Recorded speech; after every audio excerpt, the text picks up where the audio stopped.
नमस्कार साथियों, गौरव ज्ञान धारा में आपका स्वागत है। आज मंडे है और अपनी फिर से क्लासेस मंडे टू फ्राइडे मिलती है आपको और फिर से शुरू है।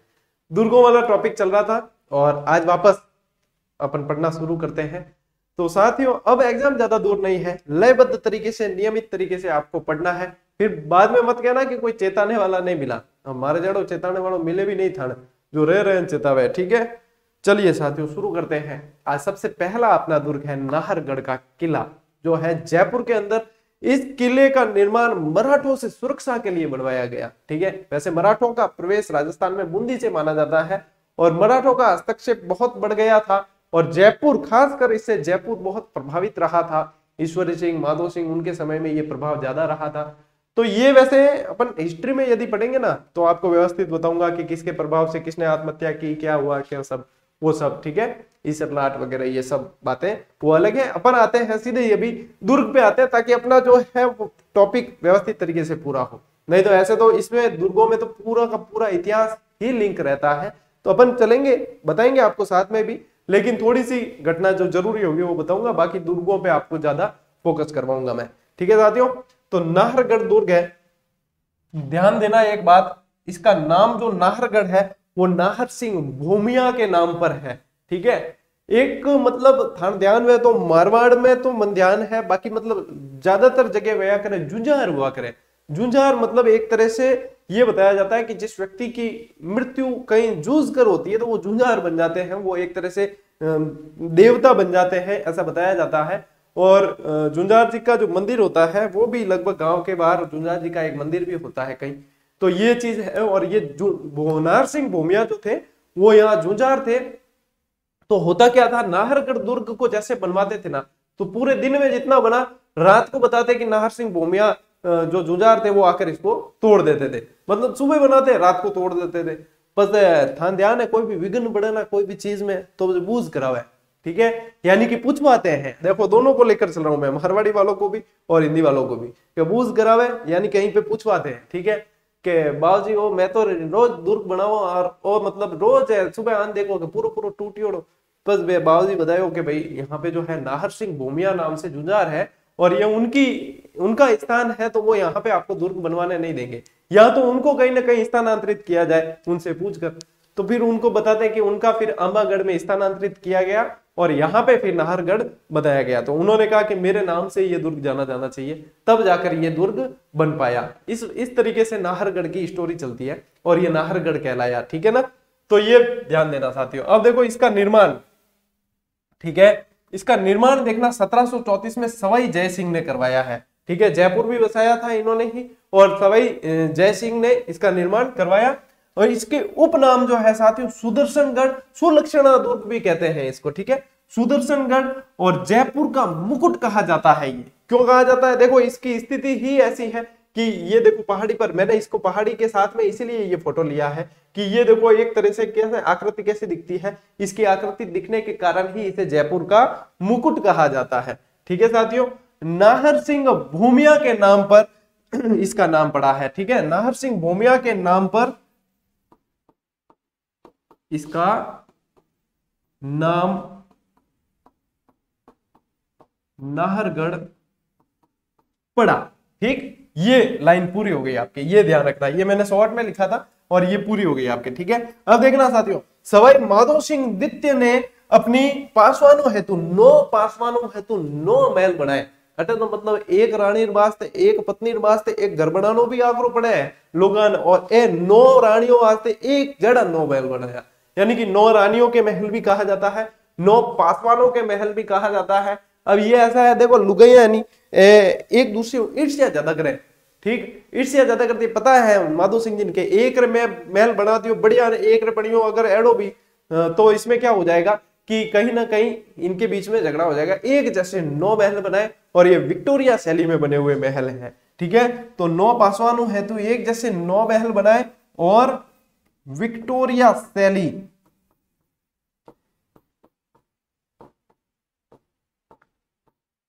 विक्टोरिया शैली में बने हुए महल है। क्लियरिटी तो एकदम क्लियर दिख रही है ना। कई बार मैं इसको मैनुअल पर करना भूल जाता हूं, हालांकि आज मैनुअल पर ही है, फिर भी कंफर्म करना जरूरी है। इसमें साथियों गेटोर की छत्रियां हैं, गैटोर की छत्रियां, यानी कि यहाँ पे कछुआ शासकों की छत्रियां गैटोर में ही है, तो गैटोर की छत्रियां यहाँ पर है। साथ ही साथ यहाँ पे जैविक उद्यान भी है, नाहरगढ़ जैविक उद्यान आपने पढ़ा भी होगा, ठीक है, तो नाहरगढ़ जैविक उद्यान भी यहाँ पर है। ठीक, तो ये नाहरगढ़ के नाम से ही है, नाहरगढ़ जैविक उद्यान, प्रथम जैविक उद्यान है ये, तो ये नाहरगढ़ जैविक उद्यान भी यहाँ पर है। ठीक है साथियों, अब आगे बढ़ते हैं, अपन लेते हैं तारागढ़। तारागढ़ वैसे जो है ये अजय मेरू दुर्ग है। ठीक है, तारागढ़ कौन सा, अजमेर वाला। एक तारागढ़ बूंदी में भी है, वो भी पढ़ाऊंगा आपको। तो ये तारागढ़ जो है अजमेर वाला है। ठीक है, तारागढ़ उपनाम देखो अजय मेरू। यहाँ यदि देखा हो, यहाँ जैसे रोडवेज के आगार होते हैं ना, जालोर आगार, बाड़मेर आगार, ऐसे आगार लिखे होते हैं उनके। ठीक है, तो ऐसे का ऐसे ये अजय मेरू आगार दिखता है बसों पर। अब मेरू क्या है वो मैंने आपको जब भौतिक प्रदेश पढ़ाए थे राजस्थान के, उसमें बताया था, मरु मेरू माल। ठीक है, याद नहीं हो तो देख लेना, क्लास वापस नोट्स पलट के देखो, वहीं पे मरु मेरू माल बताया था, और ये मरु मेरू माल में से ये मेरू लगता है। ठीक है, तो अजय मेरू। और अरावली का अरमान, अरावली का अरमान इसलिए कहा जाता है क्योंकि अरावली के मध्य सेंटर में स्थित है ये।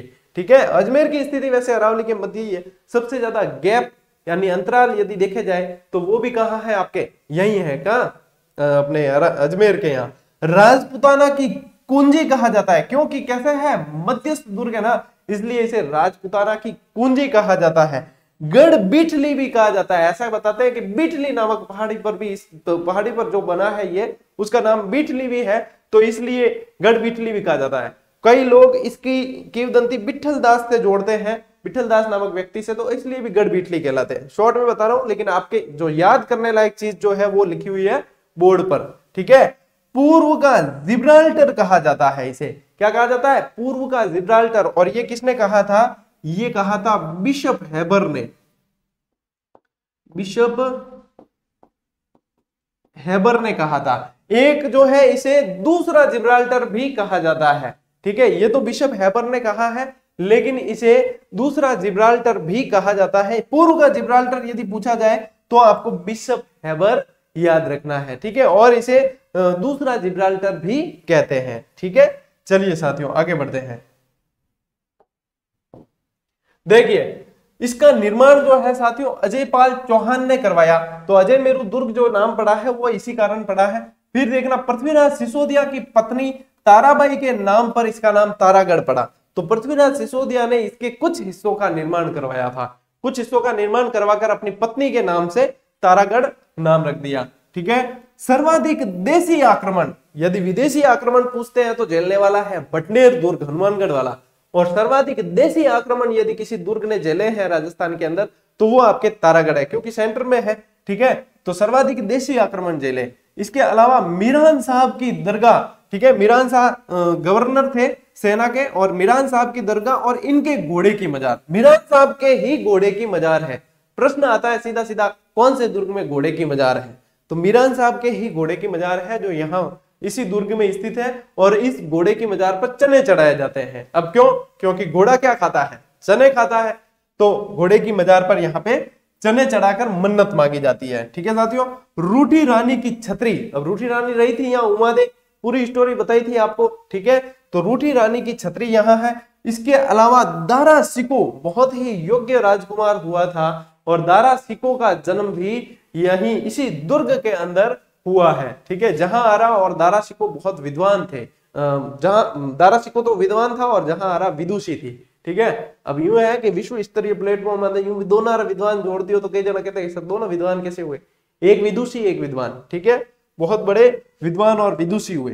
तो दारा सिको का जन्म यहीं पर हुआ था, तो ये भी आपको ध्यान रखना है। ठीक है, शाहजहां देखो, बाबर के बाद में अकबर, अकबर के बाद हुमायूं के बाद में जहांगीर, जहांगीर के बाद शाहजहां और शाहजहां के बाद औरंगजेब। लेकिन शाहजहां के बाद में जो उत्तराधिकारी संघर्ष चला है ना, उसमें दारा सिको और इनके बीच में चला है, ये ध्यान रख लेना। औरंगजेब का भाई था ये, एक इस तरीके से आप ध्यान रखें। शाहजहां का मतलब पुत्र था। ठीक है, जहांगीर के बाद शाहजहां और शाहजहां के बाद में औरंगजेब आया, और ये शाहजहां का पुत्र था, बड़ा पुत्र था सबसे।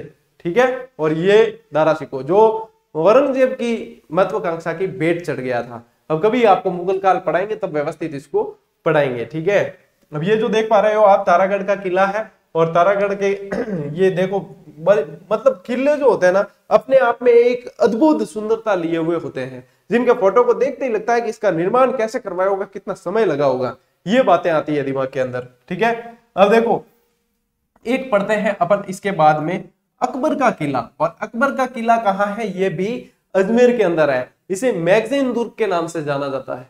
किसे क्या जाना जाता है, किस नाम से, मैगजीन। देखो बंदूक बयानी, बंदूक में गाले जी को कहे हुए मैगजीन, वो मैगजीन क्या है, औजार है, शस्त्र है, तो ये शस्त्रागार, मैगजीन दुर्ग वो होता है जो शस्त्रागार होता है, उसे मैगजीन कहा जाता है। ठीक है ना, तो ये यहाँ पे देखो साथियों, अकबर का दौलत खाना यहीं पर स्थित था। ठीक है, इसके अलावा शस्त्रागार था यहाँ पे, इसलिए इसको मैगजीन दुर्ग कहा जाता है। बता दिया आपको मैंने, तो मैगजीन दुर्ग कहा जाता है और अकबर का दौलत खाना यहाँ था। हल्दी घाटी युद्ध की रणनीति अकबर ने इसी दुर्ग के अंदर बनाई थी। हल्दी घाटी की रणनीति भी यहीं पे बनाई थी।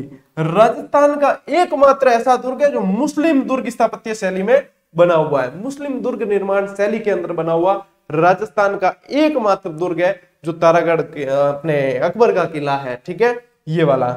इसके अंदर थॉमस रो की मुलाकात जहांगीर से हुई थी। जहांगीर दरवाजा भी है एक इसके अंदर, और थॉमस रो की मुलाकात जो हुई वो जहांगीर से यहीं पर हुई थी। ये प्रश्न भी पूछा जाता है। ठीक है, इसके अलावा साथियों राजपूताना म्यूजियम बना हुआ है अंदर, जहां पर आपको यदि याद हो तो 1857 की क्रांति में आहुआ के अंदर से सुगाली माता की मूर्ति को तोड़कर सबसे पहले यहां ले जाया गया था राजपूताना म्यूजियम में, लेकिन वर्तमान में वो पड़ी है बांगड़ संग्रहालय के अंदर पड़ी है, पाली के अंदर। ठीक है, बांगड़ संग्रहालय में पड़ी है। तो ये थोड़ी सी चीजें आपको अकबर के किले के अंदर याद रखनी है। ठीक है, कोई समस्या नहीं, आगे बढ़ सकते हैं।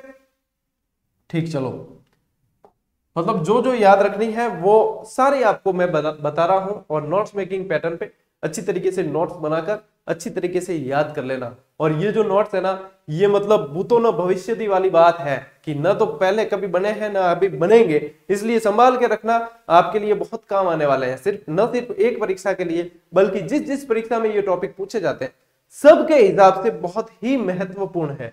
ठीक है साथियों, और बहुत इंपॉर्टेंट अब दुर्ग पढ़ने जा रहे हैं अपन, जो है आपके मेहरानगढ़ दुर्ग। ठीक है, मेहरानगढ़ दुर्ग कहाँ है, जोधपुर के अंदर। इसमें से बहुत सारे प्रश्न बनते हैं साथियों।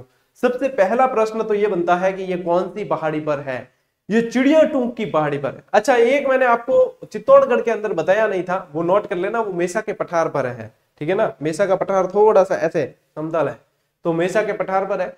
ये जो है आपके मेहरानगढ़ चिड़िया टूंक की पहाड़ी पर है। एक महाराज हुआ है जिन्होंने नाम हो चिड़ियानाथ जी महाराज। क्या नाम हो, चिड़ियानाथ जी महाराज, वे तपस्या करता है, तो इसी वजह से इस पहाड़ी का नाम हो गया चिड़िया टूंक। और इस पहाड़ी पर बने होने के कारण ये क्या कहलाया, चिड़िया टूंक की पहाड़ी पर बना हुआ दुर्ग है, तो चिड़िया टूंक दुर्ग भी कह दिया जाता है इसे।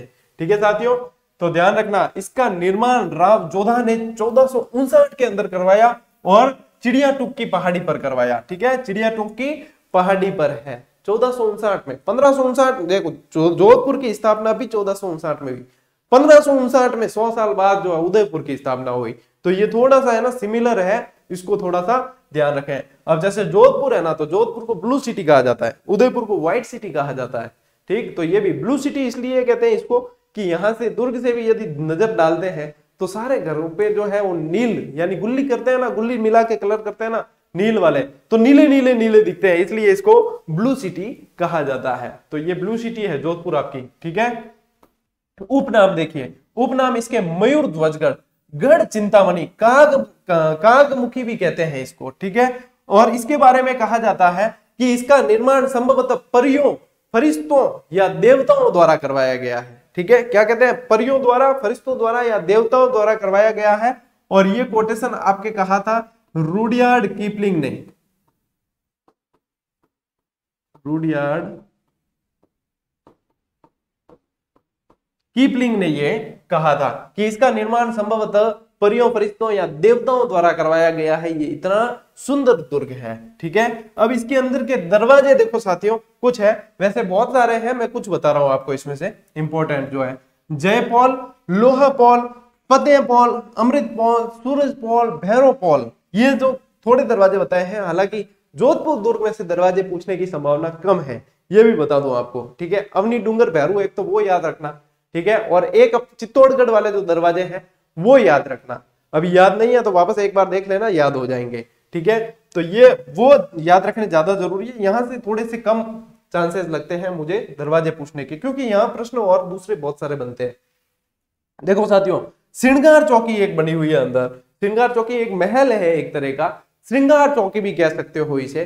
ये यहाँ इस श्रृंगार चौकी के अंदर जोधपुर के राजा जो बनते हैं, यानी कि पहले युवराज होते हैं उसके बाद राजा बनते हैं, और इन राजाओं का राज तिलक यहाँ पर किया जाता है। तो ये श्रृंगार चौकी इसलिए जाना जाता है, बहुत ही इंपॉर्टेंट प्रश्न है, और एक बार पढ़ लिया तो याद रखना हमेशा, जोधपुर के राजाओं का राज तिलक कहाँ होता है? श्रृंगार चौकी। जैसे जयपुर में कदमी महल पड़ा था ना, वैसे यहाँ पे ये है। ऐसे ऐसी चीजें बहुत आएगी आपके, ठीक है। अब देखो, ये कुछ महल और उनके निर्माण किस किसने करवाए हैं वो मैंने बता रखा है यहाँ। तो ये कौन है? निर्माता, ठीक है, और ये महल, महलों के नाम है, ठीक है। इसमें से मोती महल जो है वो सूर सिंह ने बनवाया, फतेह महल आपके अजीत सिंह ने बनवाया, फूल महल अभय सिंह ने बनवाया, तलहटी महल सूर सिंह ने बनवाया। ये सूर सिंह तो है ना तुलादान करने वाला भी व्यक्ति है, राजा है, जिसने जोधपुर का राजा जिसने तुलादान किया था वो भी यही था, ठीक है। इसके अलावा खबका महल, खबका से मतलब है ख्वाब का महल, ठीक है, ख्वाब का महल, बीचला महल, दौलत खाना, चोखेला महल आदि बहुत सारे महल है। इसके अलावा भी बहुत सारे छोटे छोटे महल जोधपुर के मेहरानगढ़ में खूब सारे हैं। यदि आप यहाँ पर देख पा रहे हो साथियों, तो ये मेहरानगढ़ का दुर्ग है, ठीक है। कौन सा दुर्ग है?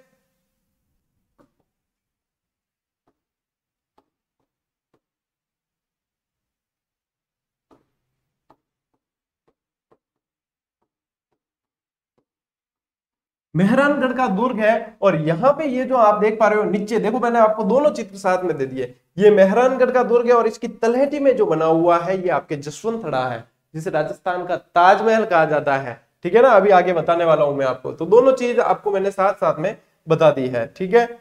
चलिए आगे बढ़ते हैं।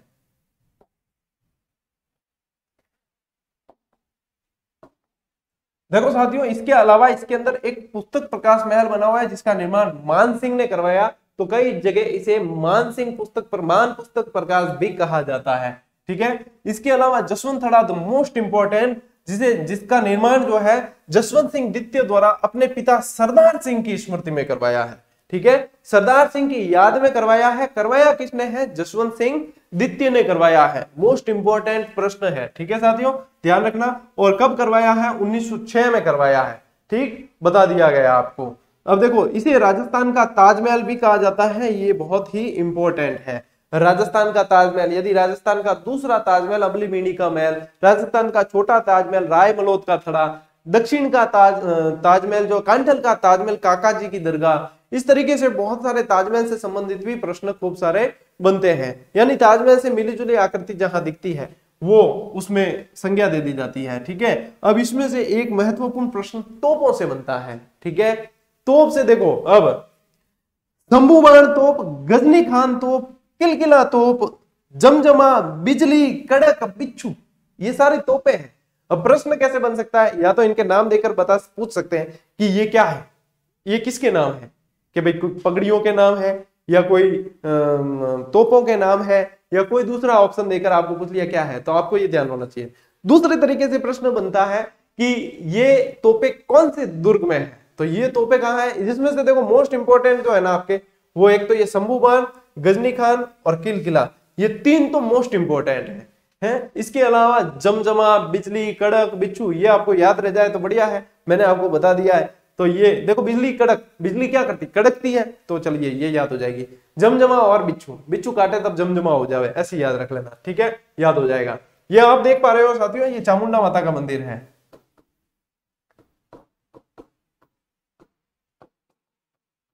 जो इस दुर्ग के अंदर ही बना हुआ है।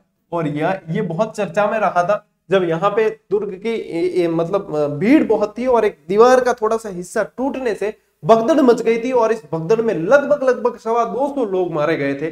दम घुटने से, भगदड़ में, भीड़ में दबने से बहुत सारे लोगों की, श्रद्धालुओं की मृत्यु हो गई थी यहाँ पे, इसलिए बहुत चर्चा में रहा था। तो ध्यान रखें कि चामुंडा माता का मंदिर, जहां पे 30 सितंबर 2008 को भगदड़ मची थी, और जसराज चोपड़ा समिति ने इसकी जांच की थी, ठीक है।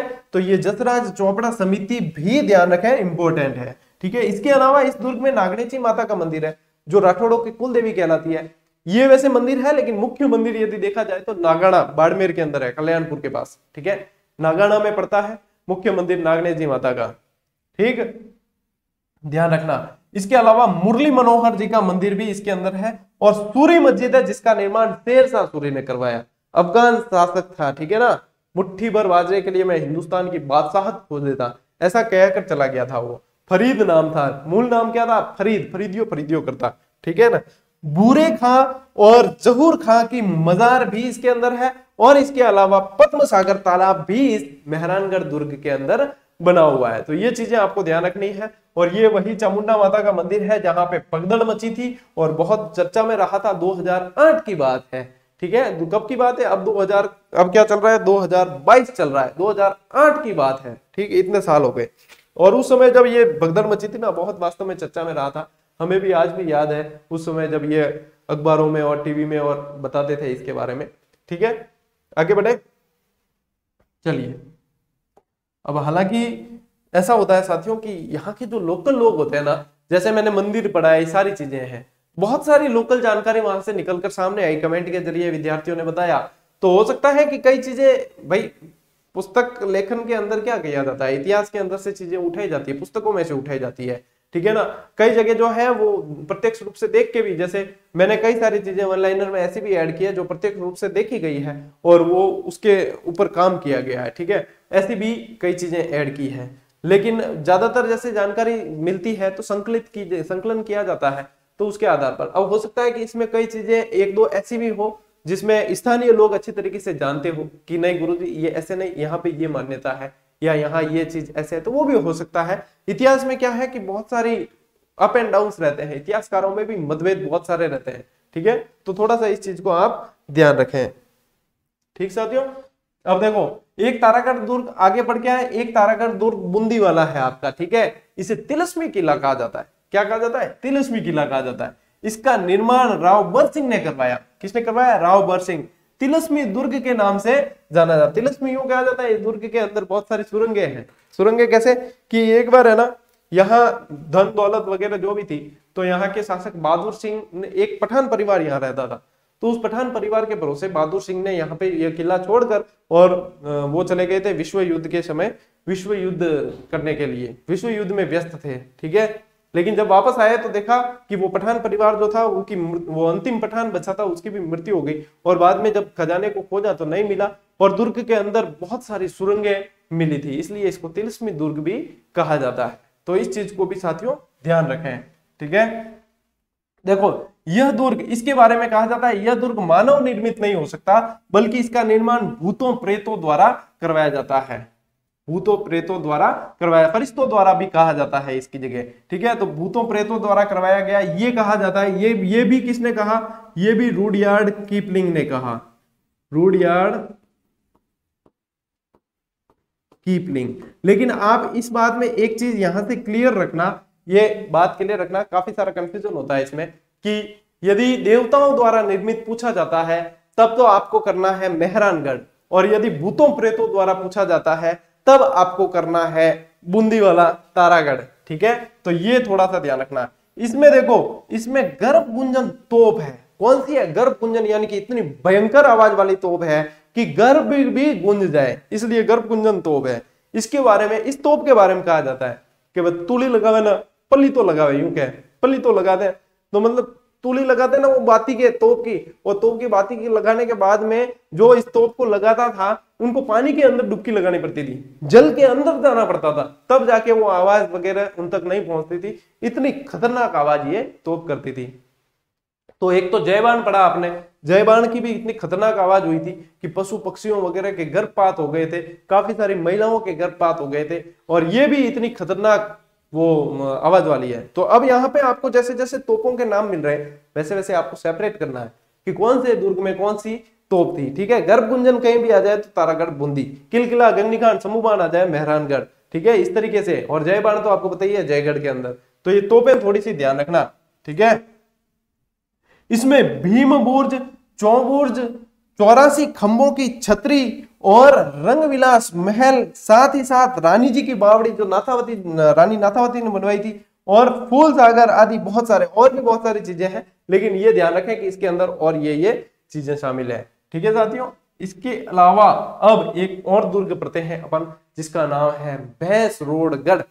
भैंसरोडगढ़ नाम इसलिए पड़ा, भैंस यानी भैंसा सा, रोड यानी रोडाचारण।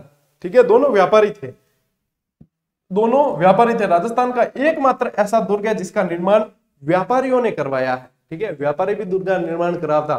देखो, चंबल और बामनी नदी के किनारे है, नदी पास में दिख रही है, समझ जाओगे। ये तो है आपके भैंसरोडगढ़।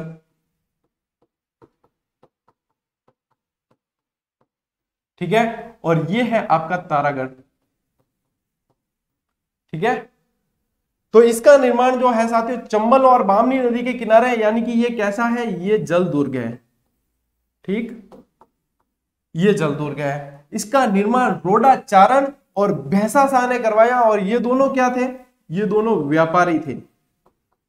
दोनों क्या थे, व्यापारी थे। ठीक है, इसे राजस्थान का वेल्लोर भी कहा जाता है। वैसे वेल्लोर का किला जो दक्षिण भारत में है, और वेल्लोर का दुर्ग भी जल दुर्ग है। ठीक है, तो इसे राजस्थान का वेल्लोर भी कहा जाता है। और ये आपके लिए बहुत ही इंपॉर्टेंट प्रश्न है, चाहे कांस्टेबल की तैयारी कर रहे हैं, चाहे सेकंड ग्रेड की, चाहे रीट की, या चाहे आप ग्राम विकास अधिकारी की कर रहे हो, बहुत इंपॉर्टेंट प्रश्न है। ठीक है साथियों, ये राजस्थान का एकमात्र ऐसा दुर्ग है जिसका निर्माण व्यापारियों ने करवाया है। इसके किनारे जो है अभ्यारण्य भी है, भैंसरोडगढ़ अभ्यारण्य, जो राजस्थान का एकमात्र पट्टीनुमा अभ्यारण्य है।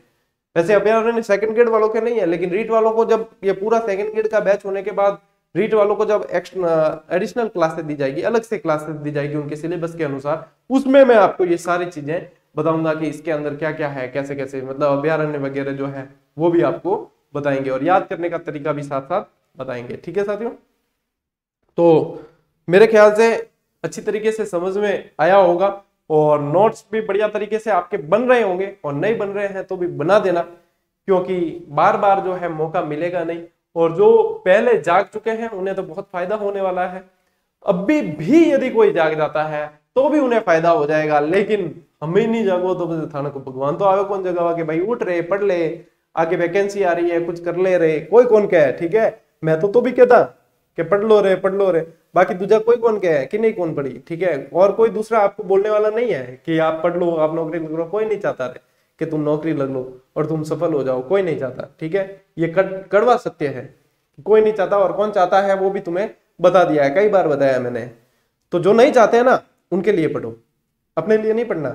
जो चाहते हैं वो तो उनको तो खुशी होगी, जो नहीं चाहते ना उनके लिए पढ़ो कि ले हमें दमी डाले और मैं तलाक को ले दमी डाले और कहीं कर रही बस।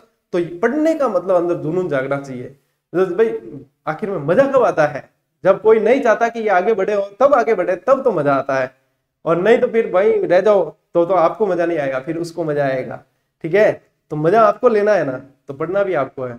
एक बार तो मतलब मजा है तो ये एक बार सजा मिलेगी पढ़ने की, बहुत पढ़ना पड़ेगा, उसके बाद में आपको मजा आएगा। और फिर बाद में मतलब आप जाओगे बढ़िया ठरके से स्कूल, बढ़िया आराम से नौकरी लगेगी, टाइम तनख्वाह आएगी खाते में। ठीक है, तब फिर जाके आपको तो आएगा मजा, और दूसरे लोग जिनको बताने के लिए आप पढ़ रहे हो उनके लिए क्या होगी कंडीशन आप सोच सकते हो। ठीक है, तो इसलिए कह रहा हूं कि पढ़ लो रे, पढ़ लो, अब भी नियमित रूप से पढ़ लो, सफल हो जाओगे। हकीकत बता रहा हूं, अभी भी चेत गए तो देर नहीं हुई है अभी। चलिए साथियों, मिलते हैं अगली क्लास में, तब तक के लिए राम राम, जय हिंद।